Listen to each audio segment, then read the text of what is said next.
Well, we have with us for the briefing today Cornelia Meyer, Chief Executive of the business consultancy MRL Corporation. Good morning, Cornelia. Good morning. So much analysis this morning following Wednesday's momentous events, new Prime Minister coming into play, but also a brand new cabinet. And it was an enormous reshuffle, a radical change. Well, it was it was even bigger, but Harold Macmillan had a big reshuffle in 1962. So he clearly felt that he needed to bring in his own people who were dedicated to Brexit. He has very few people who started out as Remainians, like Sajid Javid in there. He also made sure he had people who were absolutely loyal to him.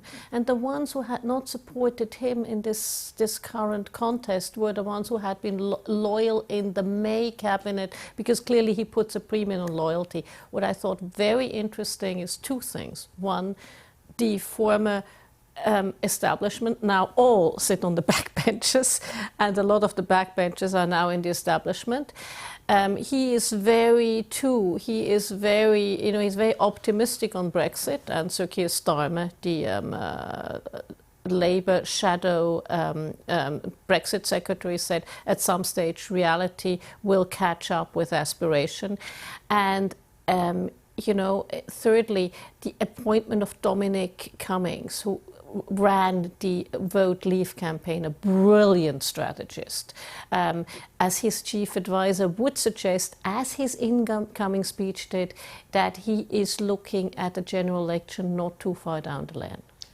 Do you think this team will pull off the October 31st deadline? It sounds like they're meeting it regardless, with a deal or without. Well, if it's without a deal, I have to confess, I am a Remainer. But it would be very tough on the economy. It would be hard on the economy. So let's see how it goes. I doubt very much. 99 days is very, very little time. I used to work for the Japanese Minister of Trade and Industry and was involved in trade negotiations, was sitting in.